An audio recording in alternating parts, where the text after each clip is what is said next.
Good afternoon. Good afternoon to our friends on the East Coast, and good morning to our friends on the West Coast. I'd like to welcome you to the Just Us Coordinating Council Speaker Series. I'm your host, Devin Hickman, and I currently serve as the site director for the Center for Employment Opportunities Cleveland office. But I am also a proud founding member of the Just Us Coordinating Council.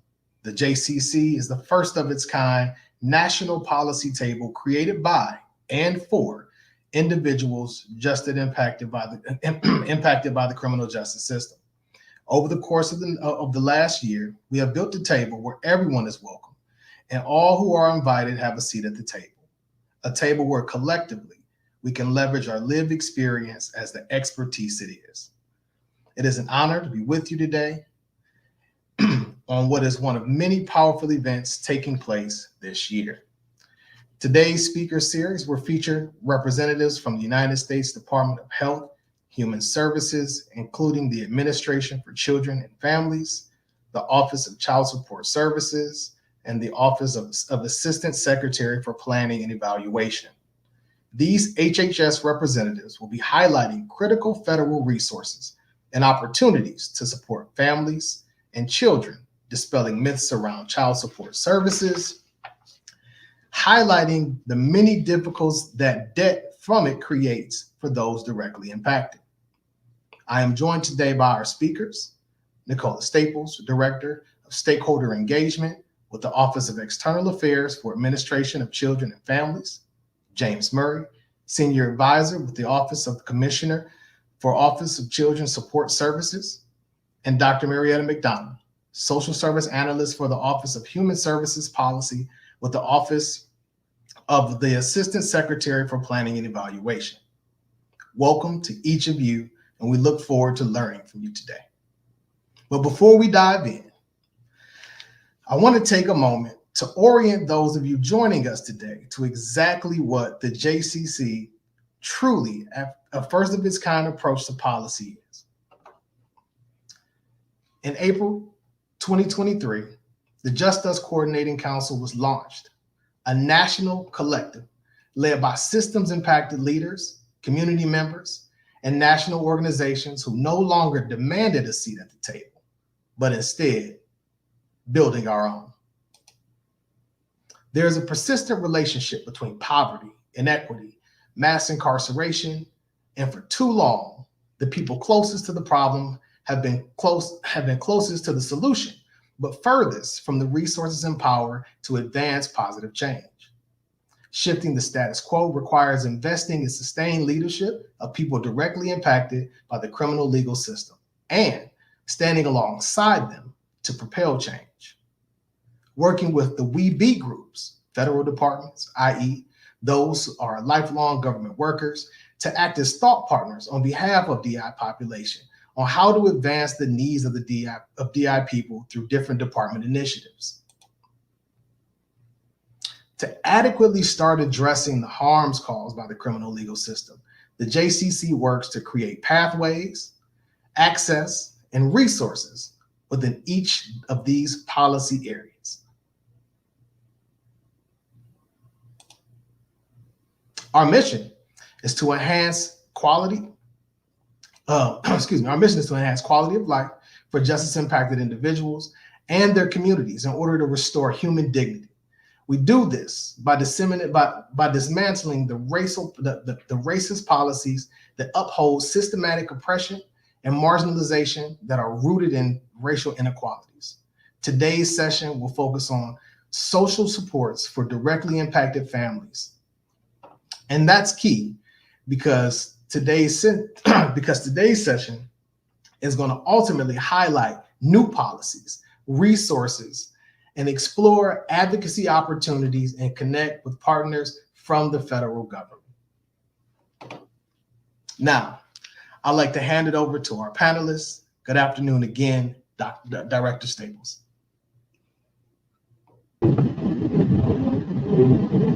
Good afternoon. My name is Nicola Staples. I'm the Director of Stakeholder Engagement in the Office of External Affairs with the Administration for Children and Families, and I'm glad to be here with you today to share some additional information about ACF. ACF primary goal is to promote the economic and social well-being of families, children, youth, individuals, and communities who are resilient, safe, healthy, and economically secure. Our programs aim to empower families, to increase their economic independence and productivity, to encourage strong, healthy, supportive communities that have a positive impact on the quality of life and development of children, to create partnerships with frontline service support providers, states, localities, and tribal communities, to identify and implement solutions that transcend traditional program boundaries as well, and to improve access to services through planning, reform, and integration. The Administration for Children and Families was created in 1991 following the merger of the Office of Development Services, Family Support Administration, and Maternal and Child Health Care. Some of the offices, however, are much older than that because of the work that they do, with our Office of Head Start, as an example, set to celebrate its 60th anniversary next month. What we do is a division of the Office of Department of Health and Human Services at HHS to promote the economic and social well-being of families and children and individuals and communities, as I shared before, with funding and strategic partnerships, guidance, training, and technical assistance. Our mission, vision, and values, we promote the economic and social well-being of families, children, and individuals who are resilient, safe, healthy, and economically secure. Next slide. ACF is the second largest operating division within HHS with a budget of $70 billion in FY23, making it the largest federal entity working on human services program in the nation. Next slide. It's comprised of 21 programs and support offices employing about 1,700 people. We have various roles at the highest level. Most employees perform one of several of these functions below. They serve grantees or beneficiaries through grant management. They serve other ACF employees through human capital services. They provide policy leadership through evidence-based research as well. And this slide provides a more in-depth role about who fills those roles. As you can see, some of those roles are filled with political appointees, and some are filled with career employees as well. Next slide. ACF strategic plan includes 5 strategic goals that together support the agency's mission to promote the economic and social well-being of children, individuals, and communities by providing federal leadership, partnership, and resources for the compassionate and effective delivery of human services. Each of those goals intentionally cuts across ACF's programs and populations rather than being office-specific, to reflect the interrelatedness of our programs and to ensure that we're collaborating across the agency to move the needle and make greater impact for those that we serve. Goal 1 is to advance equity by reducing structural barriers, including racism and other forms of discrimination. Goal 2 is to take a preventative and proactive measure to ensure child, youth, and family and individual well-being. Goal 3 is focused on the whole family, community-based programs, and financial stability. Goal 4 supports communities and families to respond to acute needs and facilitate recovery. And Goal 5 enables and promotes innovation within ACF to improve the lives of children and families. Next slide. I just went over that, as you'll see. Next slide, thank you. We do that through 60+ programs, including supporting child support and youth well-being, economic stability, resettlement assistance, investing in early childhood development, and cross-cutting support for tribal nations. Next slide. In addition to the program offices, we also have staff offices as well. The Office of Administration that handles, of course, administration. The Office of Communications that handles our internal and external communications. The Office of Legislative and Budget Affairs that handles both of those things. The Office of Planning, Research, and Evaluation, and the Office of Regional Operations. Next slide. The Office of Regional Operations advises the ACF Secretary on state relations and cross-cutting results-based strategic initiatives resulting in public-private partnerships to improve outcomes for children and families. ORO is comprised of a headquarters office and 10 regional offices that serve states and territories in their geographic areas. ORO provides a contextual understanding of the region and states to inform policy. The Office of Regional Operations has 10 regional offices that serve states, territories, and tribes in those specific areas. Next slide. Here's some information and additional resources that can connect you back with ACF, in addition to being able to connect with me and the others on the phone. If you have any questions, by all means, please connect with us. We'd be happy to help. Thank you.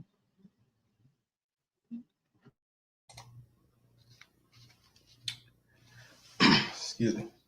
Thank you, Director Staples. I do have a follow-up question for you. So clearly, your impact on the wellness of families across the country is huge. For those on the call today who may work within a community-based organization, how can they tap into the resources ACF offers? Sure, the first place to start would be the regional offices. The map that I showed earlier is a demonstration of where each of the regions are. So you can find yourself in that region and start there, and they can connect you to the various offices depending upon what the needs are. All right, thank you very much for that.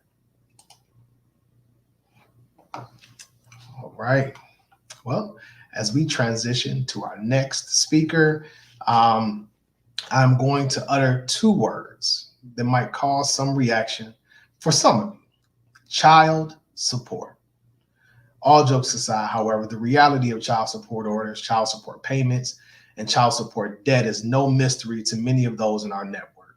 While many on the call may be familiar with county child support related agencies, the Office of Child Support Services within the U.S. Department of Health and Human Services plays a unique role in this landscape, including tools for parents, employers, and community organizations alike. Here to share a little more information about the Office of Child Support Services is James Murray, and he is joined as well by his colleague, Melissa Johnson, Director of the Division of Regional Operations. Take it away, James. Thank you very much, Devin, and I'm pleased to really be here to just share a little bit of information about the Office of Child Support Services and let everyone know exactly what we've been up to here recently. Next slide. I want to give you sort of a high-level program overview, if you will. I'll talk about our commissioner's priorities and vision for the National Child Support Program, and then I'll also give an update on a few accomplishments like our recent name change. Next slide, please. The Child Support Program has really changed a lot since its inception in 1975. It initially started out as a program to recover state public assistance costs, and since then it's evolved into focusing more on family support. The program was established again in 1975, so it's almost 50 years old. And there are child support programs in each of the 50 states, the District of Columbia, Puerto Rico, Guam, the Virgin Islands, and 61 federally recognized tribes. Next slide, please. I mentioned our commissioner, Tangela Gray. Tangela Gray has been the OCSS commissioner since 2021, and she clearly set a vision when she first got here within ACF, and that vision is increased engagement. And we approach that increased engagement through a lens of focusing on people, process, and performance, what the commissioner calls her 3 Ps. We must always prioritize the people we serve in the effort to promote their economic and social well-being. We should be open to revisiting and streamlining processes to ensure we're working efficiently and effectively. And we should make data-driven decisions that support people and reflect progress or opportunities for involvement. The work that OCSS does is aligned with those 3 Ps, and it supports the 3 priorities, which are to extend flexibilities in programs during public emergencies, improve our collaboration with tribal programs, and then to reinvest in programs that support fathers and further employment. Next slide, please. So child support policies vary, and state and local child support agencies receive funding to operate their programs. And this funding comes from state and local governments and the federal government. So the child support program is really a federal matching grant program under which state and local governments spend money in order to receive federal funding. And for every dollar that a state or local government spends on the child support program, it receives 66 cents from the federal government. That's also known as federal financial participation. So you might hear that term referred to as FFP. The federal government also provides incentive payments, which are designed to encourage states to operate strong performance-based child support programs. And these three sources of funding, state, local, and incentive payments, represent nearly all of the funding for the child support program. The next slide, please. When we talk about modifications, either parent or custodial party can ask to have a child support order reviewed or at least reviewed every 3 years wherever there's a substantial change in circumstances. And that could be things such as a loss of employment or even incarceration. And that's to make sure that the order remains current or right size, is what we call it also in the field. When parents have a significant change in their financial situation and they have a case with the child support agency, it's vitally important to contact that child support agency as soon as possible to make sure that the child support order accurately reflects the new circumstances. Next slide, please. On our website, and you hear me say OCSS, but that's because in the federal government, we love acronyms. So OCSS, Office of Child Support Services. On our website, there are free resources that parents can use to get more information related to modifications. And that information is relative to the states that the parents live in. One such resource is an interactive map. And with this map, parents can click on an individual state and be taken directly to that state's webpage with more information about that program. Another document that you can find on our website lists information about changing a child support order within each state. Both of these resources are free of charge and they can be used at any time. Next slide, please. I also want to mention sort of a change that's not so recent now, but it actually took place back in 2016. And that's the flexibility, efficiency, and modernization rule for the National Child Support Program. One thing that sort of will be really important to sort of our listeners here today is that it provides guidelines under which states may not treat incarceration as voluntary unemployment in establishing and modifying child support orders. So this is an important step when we talk about right sizing orders and making sure that orders are current. Next slide. So I talked about Commissioner Gray's 3 Ps and about Commissioner's 3 priorities, and an accomplishment that really sort of spans all of those, and you all may be familiar with this, is our name change. So back in June of 2023, we transitioned to the name of Office of Child Support Services instead of Office of Child Support Enforcement. And again, the child support program has changed a lot since its inception in 1975. And this change really indicates sort of the program's evolution, innovation, modernization, and recognition of the needs of today's families. We're committed to serving whole families, which is a strategy that Director Staples mentioned under ACF strategic plan. And we're aware that the word enforcement can evoke fear in some cases, and parents may even fear potential incarceration or stigmas associated with enforcement remedies within child support services. And the name change really demonstrates that the program is adopting a more inclusive, family-centered, and service-oriented model. Next slide, please. Again, you already saw Director Staples sort of mention this, but strategic goal 4 and strategic goal 3 really focus on our topics today. Next slide. In OCSS, we've got several resources that really help the national program sort of lean into this new posture or updated posture of family services. One such resource is our lived experience starter kit. Now, this starter kit was developed for OCSS grantees. And so OCSS grantees are states, but it can be used by any other sort of individual that's interested. So other stakeholders can use this guide, and it's really to engage people with lived experiences to enhance child support programs and policies. It can be used to do things like identify and recruit people with lived experience, equitably compensate people with lived experience, and also effectively and respectfully engage people with lived experiences. And what we tell people in the child support services arena is that by doing this, it helps increase understanding of the customers that we serve. It helps design effective and responsive programs and policies. And it also helps improve practice, service delivery, and program effectiveness. Next slide, please. And all the activities that I've mentioned are really aimed at making the program work better for families, especially for families that may be of lower income. All of these strategies really help showcase the National Child Support Program's innovation and our advances on behalf of families within the child support caseload. And so the Office of Child Support Services will continue to look for opportunities for improvement and ways to incorporate new ideas and information into already proven effective policies and processes. Next slide, please. And then these are just a few resources that you may use or review as you have time. Again, they're all free of charge. You can download them, sort of use them online as needed. Next slide, please. And again, just more resources for you. All of these informational pieces live on the OCSS website, and we're really glad to be able to provide them for families, organizations, individuals, and communities. Thank you.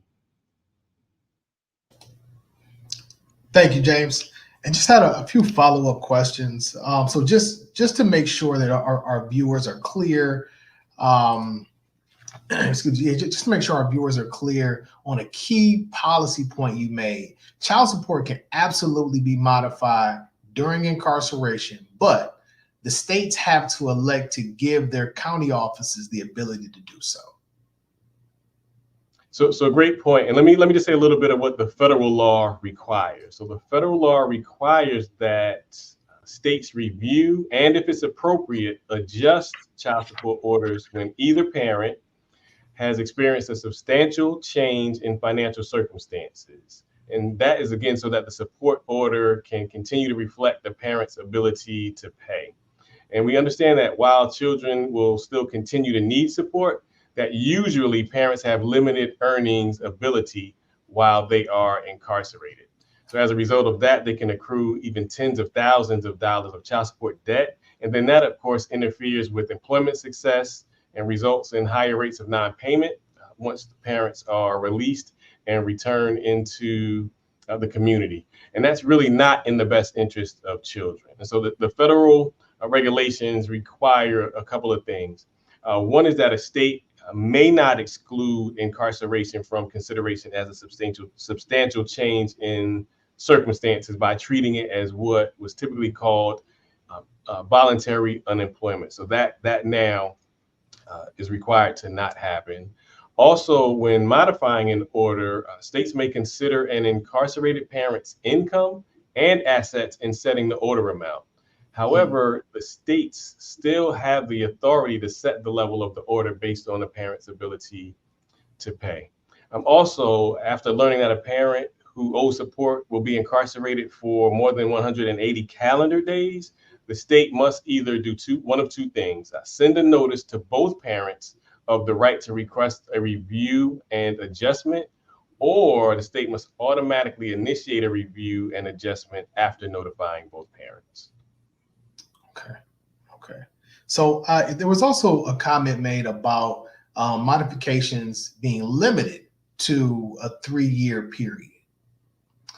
Is it, well, within our community, sometimes we see individuals go back, because of collateral sanctions, they're going back to prison or being incarcerated again within that 3-year period. Is it possible to have multiple modifications if the modification is due to reincarceration? So here's what I would suggest for everyone listening. So we mentioned sort of the federal level, the state level, and then the county level. I would say it's vitally important to stay in contact with that local caseworker to find out what all the options are for modification there within that local office. Okay. All right. So the guidelines are that overall the modifications have to be allowed. However, on a local level, we may not, as far as how many modifications are allowed within that 3-year period, that is solely based on what takes place on the local level? So tough question. So the answer is it could be, and so that's why I say definitely stay in contact with your local caseworker, because there are other things, other options, other levers that can be pulled to help provide some relief, if you will, to parents who are ordered to pay support, and other programs that may be available, even in the absence of a modification. Okay, thank you, James. And when we think about the volume of support payments that come in each year, what % of that do parents receive directly versus what is paid out to other essential administrative services? So really, really good question. Another great question. And so think of it, try to explain it in these terms. So the calendar year runs January to December. The federal fiscal year runs October 1 through September 30th of the next year. So we look at data according to sort of the federal fiscal year. So the latest data we have is for the federal fiscal year of 2023. And in 2023, child support program nationally collected $29.6 billion. 97% of those collections went straight to families. The remaining 3% was retained for reimbursement for public assistance that had been paid. Thank you for that. And I did have another question. So, locally, I've been able to be a part of the process here in Cleveland, Ohio, and increasing communication between our county and our state prisons when people are incarcerated, to have an automatic process set up when individuals who are on child support have been incarcerated. And so what I did want to ask is what's the best way to send suggestions or experiences to you guys as we identify areas where maybe our local level is not aligning with the strategic goals that you guys have set out? So really good question, and another great question. So Director Staples showed the map of ACF regional offices. So I would say reach out to our regional staffer, which would be the regional point of contact. Our regional team is amazing. So they are in close contact with state child support programs, also with communities, to share information, to help explain what it is that we do on the federal level. That would be the best point of contact to reach out and share information. And of course, they work closely with us here in central office, and we'll think through ways to take that information that you're sharing with us and incorporate it into best practices and lessons learned for the program. But great question. Thank you, Jason. Appreciate that. All right. So, Dr. McDonald, I'd like to bring you in to the conversation. A great deal of your work is focused on how child support, and specifically these modifications and payments we just discussed, impact parents as they are reentering. Share with us share with us more about your work and where you see opportunities for the JCC to elevate our experience and expertise.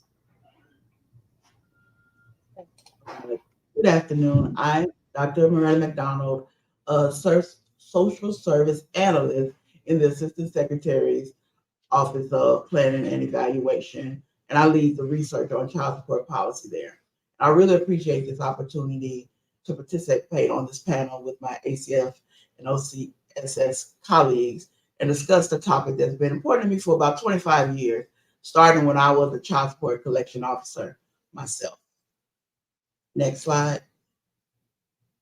So the objective of this presentation is to make the connection between criminal legal system involvement and child support obligations and debt, and make it more visible by summarizing some of the child support research and how these two social locations of a returning citizen and a child support payer or non-custodial parent interact with each other, right? Pointing out how rules like the flexibility, efficiency, and modernization rule, which I often call the FEM rule, plays out differently across jurisdictions, and discussing what this group can do for those who live at these intersections. Next slide. So this disclaimer, these are my interpretations of the research, not the position of the department. Okay, so let's get into it. In 2021, the National Institute of Justice issued its very comprehensive report on child support and reentry that provides us with a compilation of the scope of parents affected by incarceration and child support orders. And this report drew from like 40 years of research on child support, non-custodial parents who are overwhelmingly fathers, and criminal legal system involvement, right? And in terms of those incarcerated in state prisons, about 47% of those are parents. And in federal prisons, about 58% are parents. Then if we look at the total number of parents incarcerated in both of these sets of institutions, about 20% of those have child support orders. So that's about 1 in 5, right? And this translates to about 450 to 550,000 incarcerated parents with child support orders, right? So the data on local jails is more difficult to obtain, but when we add in non-custodial parents in jails, studies estimate that it brings us to about 800,000 to 1 million incarcerated non-custodial parents with child support orders. So we can see that child support debt touches a lot of our friends and families when incarcerated. Additionally, next slide. Most of us here recognize that this intersection between child support and a criminal legal system does not end when parents are released.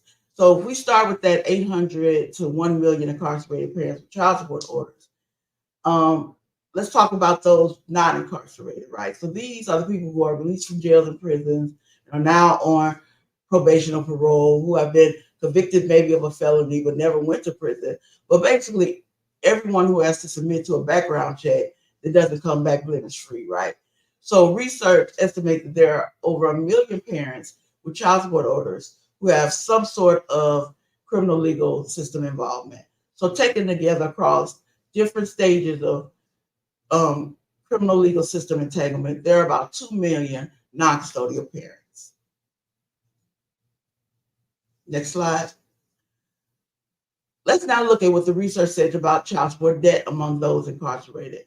So on average, parents with child support orders enter prison with about $10,000 worth of debt. While incarcerated, it doubles to about $20,000. Some research puts this at much higher. Additionally, other research finds that about 60% of non-custodial parents who owe more than $100,000 is at least partially due to stints of incarceration. So that $20,000 that is owed by incarcerated parents is a very conservative estimate, but let's stick with it for a while. So when we compare that amount of child support owed by incarcerated friends, family, and community members compared to another group that has disproportionately higher child support debt, like low-income non-custodial parents, we see that incarcerated parents owe 2 to 3 times more, depending on which estimate we use, right? As the average child support debt for low-income non-custodial parents is about $8,000 compared to that $20,000 for incarcerated non-custodial parents. But when thinking about these two numbers, we know that these two sets of parents often overlap, right?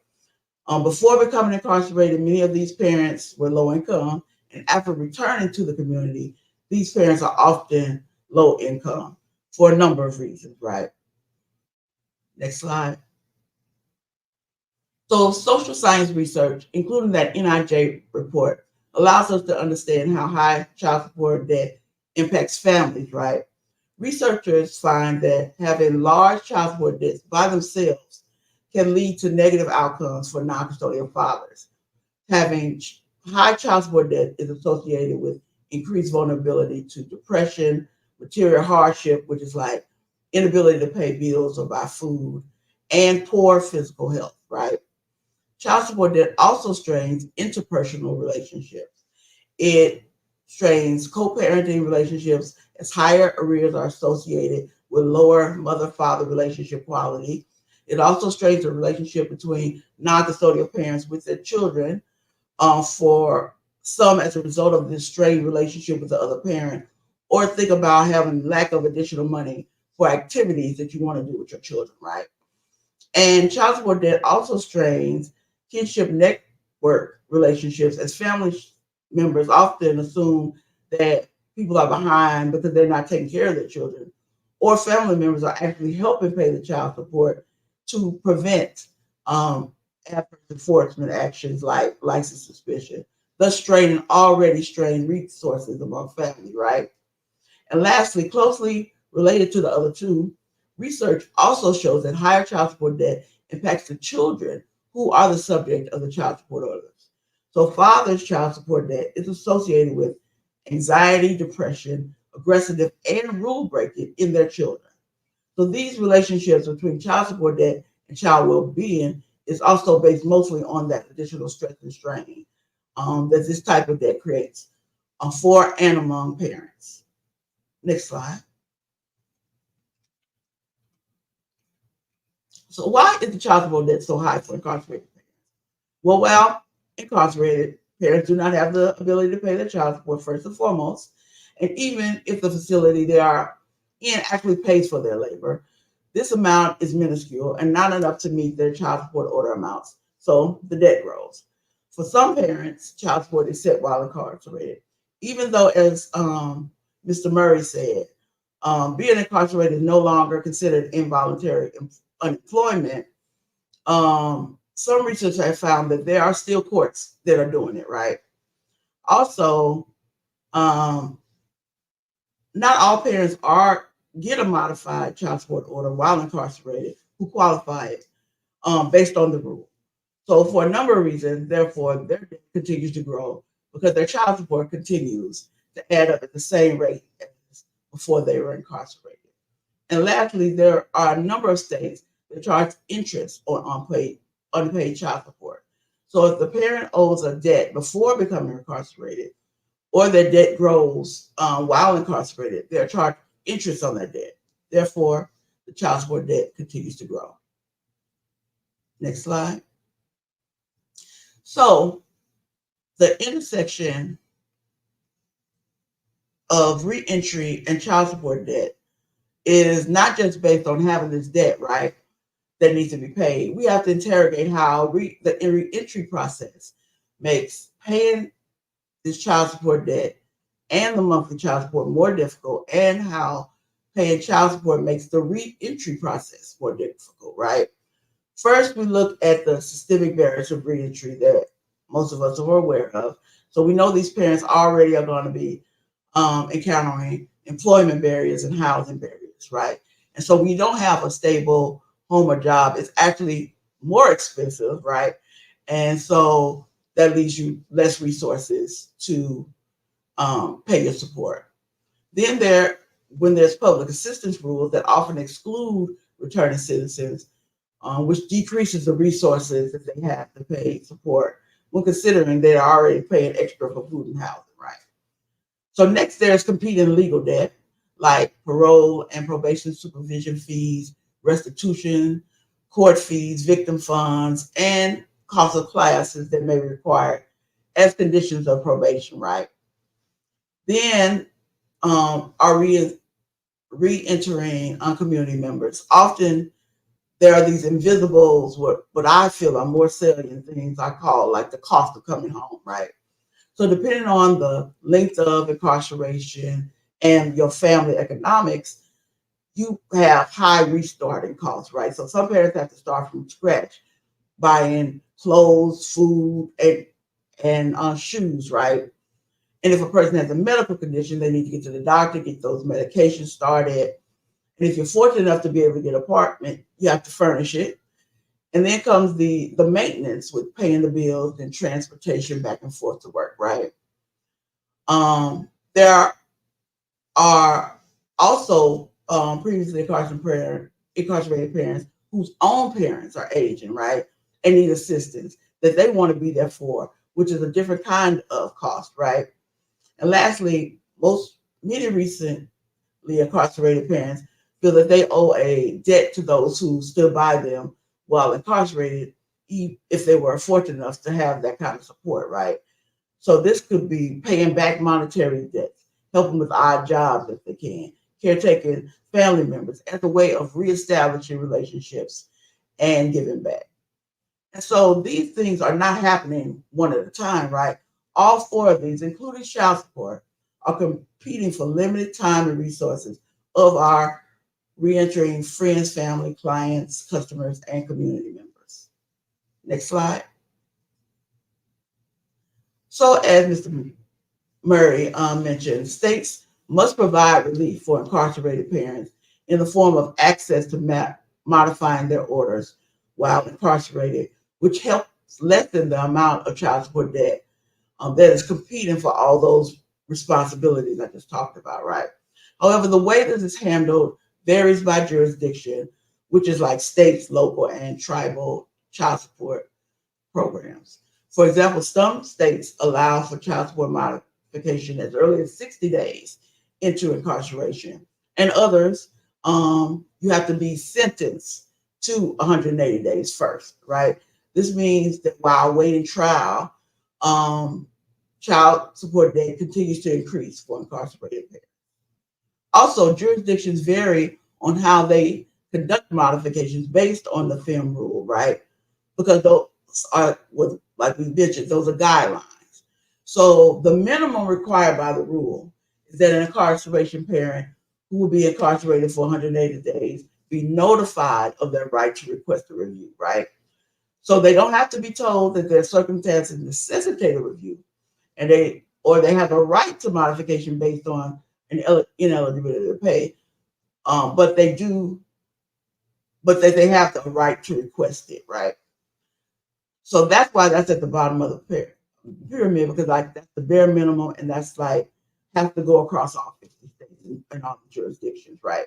But some states start the review process on whether there's a request, whether that's through a request for information from the custodial parents and everything, or a petition to the court to review it.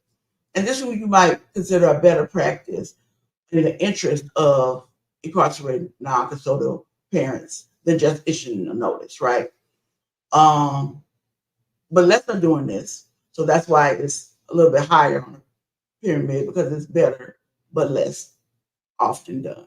And at the top of the pyramid, and the most rare, and the one of the best practices that helps limit the accrual of child support debt while incarcerated, is a process where jurisdictions use as soon as they learn that an incarceration person time in jail meets or exceeds the criteria, the child support automatically stops, whether by suspending it or reducing the order. So all of these practices are considered complying with the rule that Mr. Murphy brought up. Murray. Next slide. Some of the research points to a number of post-incarceration policies that can be used to provide relief on very high child support debt for non-custodial parents. If a non-custodial parent was able to get a modification while incarcerated, jurisdictions vary in how they handle the order after release. So some restart the order right away, some give up to 6 months, and others do a staggered child support increase over like 50% after 3 months, then 75%, and so on, right? And if a non-custodial parent is earning less after returning, they can request a review, which will be based on their ability to pay. However, as I stated earlier, this can vary by jurisdiction. There are also some jurisdictions that offer arrears, forgiveness, or fresh start programs, and they have different criteria like making consistent payments for a certain amount of months, or meeting an income threshold that some or all of the child support debt can be removed. However, these programs can address the child support debt that is owed to the government because the custodial parent received TANF for welfare or some kind of public assistance, right? So I would also argue that the employment and training programs could provide additional assistance to relieve child support debt if they train our non-custodial parents for jobs that pay livable wages and have potential for advancement. Next slide. Oh, wow. So what can this community do to help incarcerated parents and re-entering parents who exist within this intersection between child support debt and criminal legal system involvement, right? So educating ourselves on how child support works in general, right? And especially for this group of parents. It is important to know how your jurisdiction handles child support obligations and debt. And then sharing what you know to those affected. So there are rules and programs within the child support policy that could assist with this debt that many of the people that affected are not aware of. Then we can do some research on what other jurisdictions are doing that may be different from what our state and local child support program is doing on the modification and debt relief fronts, right? So there's a link in the last slide from OCSS that gives us state-by-state information on debt compromise programs, right? And then once you have this information, you may be able to share it with those in policy-making positions to maybe improve what's available to those impacted in your community if your state of jurisdiction is doing things that are lower on the pyramid, right? Next slide. So that's my part of today's conversation. Again, thank you for inviting me to be here and to share today.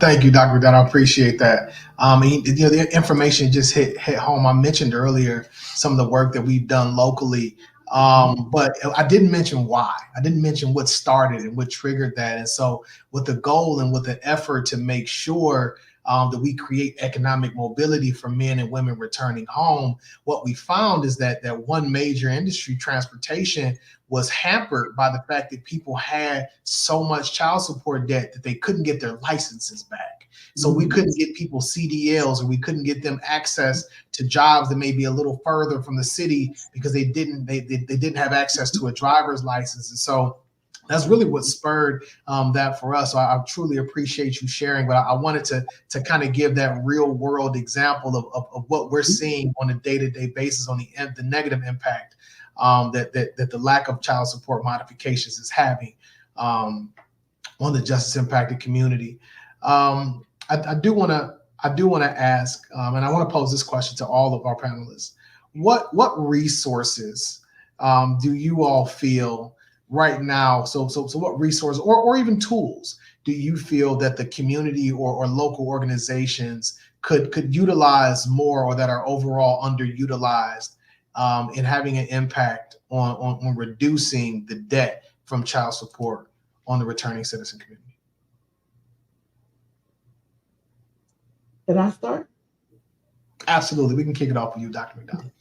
I just wanted to add, there are a lot of programs available, but I think lack of knowledge of the programs in local jurisdictions is one of the biggest things that separates action, what's there in action, right, to help our justice impacted family and friends, right? And so knowing where to get the information, like OCSS has a link that tells you links you to every website in the state and their child support programs. And usually in those websites, you can find the information or a contact person that can give you that information. And so once we know what's there, and like they have this great mapping tool too, that shows state by state, this is what they do for debt. And so the OCSS website is I think an underutilized resource, because it gives you, even though it's the federal program, it points out what states are doing and what they have, and gives you an avenue to start your search. Because especially our incarcerated family members, they don't have access to this information. So it's going to have to be like our people that talk to our incarcerated family members to help them get those modifications, right? And groups that work with reentry to tell them about these debt relief programs that also often address license suspension and things like that. So that's my recommendation. All right. Nicole, you want to go next? Sure, but I don't have anything to add other than what Dr. McDonald just added. I mean, most of all the information that we have to offer is always available on the websites. And I know that sometimes it can be dense and you've got to scour it, but we always post everything that's updated there. So that's the place to go. That and in a combination of using the resources that are local, like our regional offices that I talked about earlier, they really are much closer to understanding what's happening at the national level, as well as understanding the connection between what happens locally as well. Reaching out to a federal office won't get you that local connection that you need. And so starting with the regions, where they know the people, they know the players, they know the local offices, they can start to point you in the right direction much quicker than reaching out to a federal office. So I would say start regionally and then also check the websites. All the information is always housed there. Director Staples, while I have you, as we talk about underutilized resources, can you tell us how our viewers can track funding opportunities for organizations from ACM? Sure, everything is available on grants.gov. I mean, that's where you find out what we have available for open grants, and it's also where you can track what grants were made to what organization, when, and that kind of thing, and also the requirements to get them as well. It's all housed in one place. That's great. And James, I'm gonna switch it up just a little bit when I come over to you. Just to dive into some of the comments and things that I've heard throughout today's session, and also to provide some clarity for our viewers today. How does the ACF define lived experience? So great question. In the most basic terms, I would say lived experience is anyone who's had any contact with the Child Support Services program on the local, state, tribal, or national level. Whatever that experience is, either positive or negative, can help inform us as we shape things on the national program and then on the state, tribal, and local level. So any contact you have with Child Support Services is literally lived experience.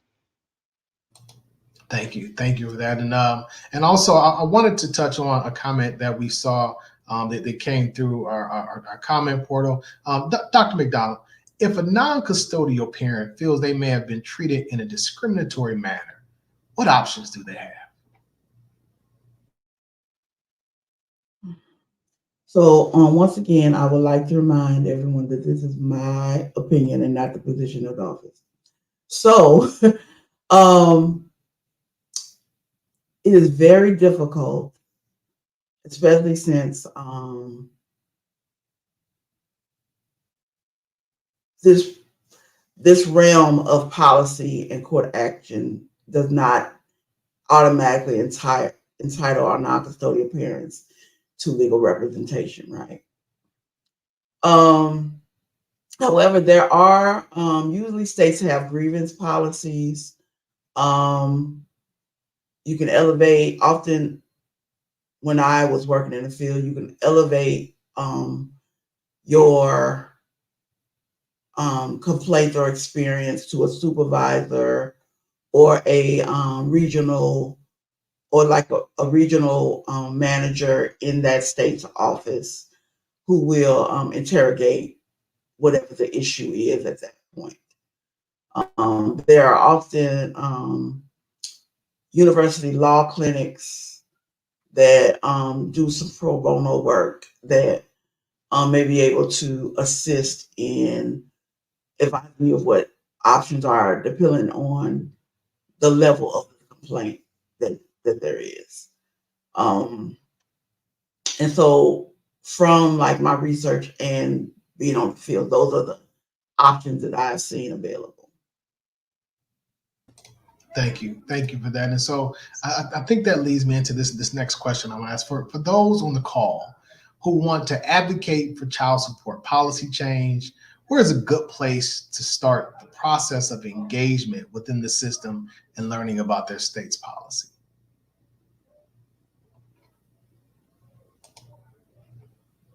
So, Devon, may I sort of take this Absolutely. one on? So we talk a lot about online resources. Another great resource is the website for the National Conference of State Legislators, NCSL. So that information provides sort of a in layman's terms, sort of the overview of the Child Support Services Program, what some of the allowances are within it, and then how to engage on the state level. So I would recommend that as a resource too, in addition to the resources that we've already covered so far today.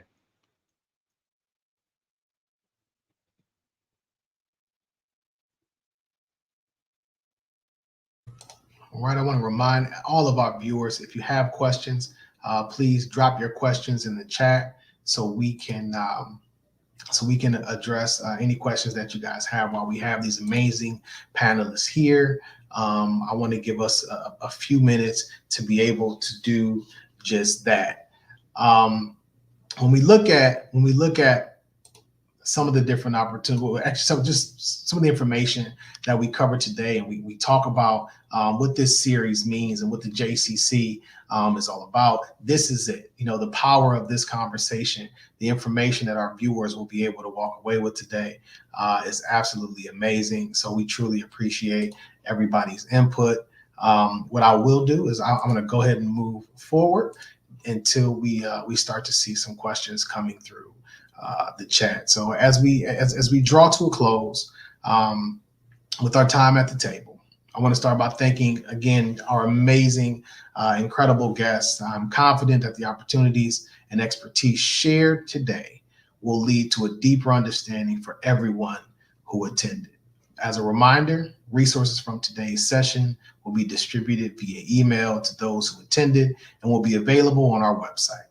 This email will also include a survey to gather your feedback and how we can continue to bring resources to you and communities to create maximum collective impact. You can also use the QR code on the screen to complete the survey ahead of time.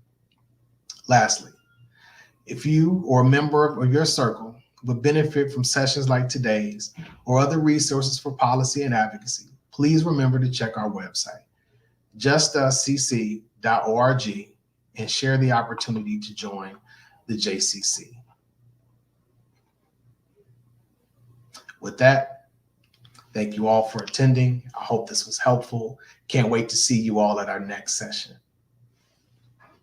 Thank you. Thank you.